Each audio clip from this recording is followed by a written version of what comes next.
Welcome friends, welcome to Mrs Ramya Varadarajan நம்ம Thaligai channel.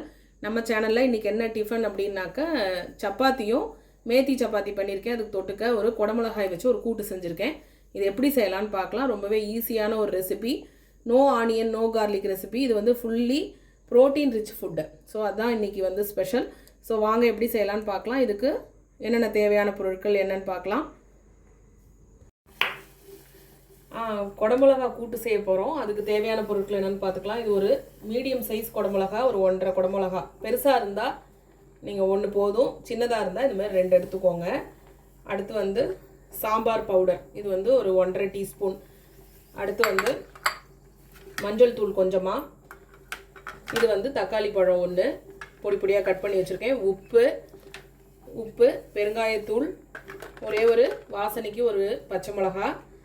அடுத்து பாசிப்பருப்பு வந்து ஒரு 1/4 கப் அளவு வச்சுருக்கேன் நான். இது கொஞ்சம் போட்டாலே நிறையா வந்துடும்.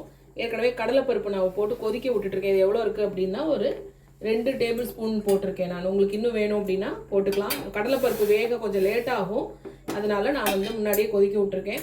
இந்த ஸ்டேஜில் நம்ம இந்த பாசிப்பருப்பை கொதிக்க விடலாம். இது பாதி வந்ததுக்கப்புறம் நம்ம வந்து குடமிளகாயை போட்டால் போதும். குடமிளகா சீக்கிரம் வெந்துடும். ஸோ இது கொதிக்கட்டும். இப்போ தேவையான அளவு மஞ்சள் தூள் போட்டுக்கிறேன். சேர்ந்து கொதிச்சு வரட்டும், பார்க்கலாம். இப்போ இந்த பருப்பு வந்து பாதி பங்கு வந்து வெந்திருக்கு. இந்த ஸ்டேஜில் இந்த குடமிளகாயை சேர்த்துக்கலாம். இது நல்லா கொதிச்சு வரட்டும். ஒரு 10 நிமிஷம் ஆகும், 5லேருந்து 10 நிமிஷம் எல்லாம் சேர்ந்து கொதிச்சு வரட்டும். அப்புறம் நம்ம பார்க்கலாம். நம்ம வந்து இது சப்பாத்திக்கு தான் நான் செய்கிறேன், அதனால் தேங்காய் போடல. உங்களுக்கு சாத்துக்கு வேணும் அப்படின்னா நீங்கள் கடைசியாக ஃபைனலாக கூட தேங்காவை துருவி கொஞ்சமாக போட்டுக்கலாம். இது சப்பாத்தியோடு சாப்பிடும்போது ரொம்ப டேஸ்ட்டாக இருக்கும். ஸோ குடமிளகாயில் வந்து என்ன பண்ணியிருப்போம், இது வரைக்கும் நூடுல்ஸில் போடுவோம், ஃப்ரைட் ரைஸில் போடுவோம், அப்புறம் பருப்பை வச்ச உருளி பண்ணுவோம், அப்புறம் வந்து சாதம் கலப்பேன் நான். குடமிளகா பாத் செய்யலாம். இன்றைக்கி வந்து கூட்டு எப்படி செய்கிறது, அதுவும் ஆனியன் பூண்டெல்லாம் இல்லாமல் நம்ம செய்கிறோம். இது வந்து கொதிச்சு வரட்டும், பார்க்கலாம். இப்போ வந்து தேவையான அளவு ஒரு 1.5 டீஸ்பூன் அளவு நான் வந்து சாம்பார் தூள் சேர்த்துக்கிறேன். பச்சை மிளகா வந்து இப்போ போட்டுக்கலாம். இந்த பொடி வாசனையெல்லாம் போய் ஒரு 5 to 10 மினிட்ஸ்க்குள்ளே ஒரு 8 நிமிஷம் அல்லது 5 நிமிஷம் கொதிச்சா போதும். தக்காளி வெந்தால் போதும். பொடி வாசனையெல்லாம் போனதுக்கப்புறம் இந்த கூட்டை நம்ம இறக்க போகிறோம். இங்கே பாருங்க, நல்லா வெந்துடுச்சு. நான் காட்டாமல் விட்டுட்டேன், பார்த்துக்கோங்க. நல்லா வெந்துடுச்சு பருப்பு, இந்த குடமிளகாலாம் சேர்ந்து. ஸோ இதை நல்லா சேர்ந்து கலந்து கொதிக்கிட்டோம். இந்த ஸ்டேஜில் பெருங்காயத்தூள், உப்பு தேவையான அளவு, இது போதும்.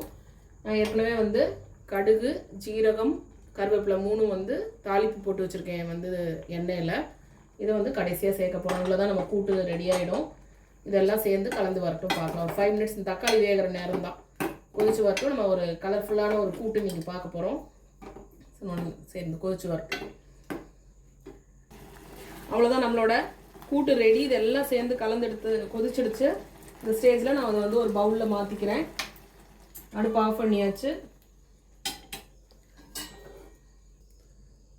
இதில் தாளித்த நம்மளோட கடுகு, ஜீரகம், கருவேப்பிலையை இதில் சேர்த்தாச்சு. வேணுங்கிறவங்க ஒரு பச்சை காஞ்ச மிளகா கூட இந்த தாளிப்பில் சேர்த்துக்கலாம்.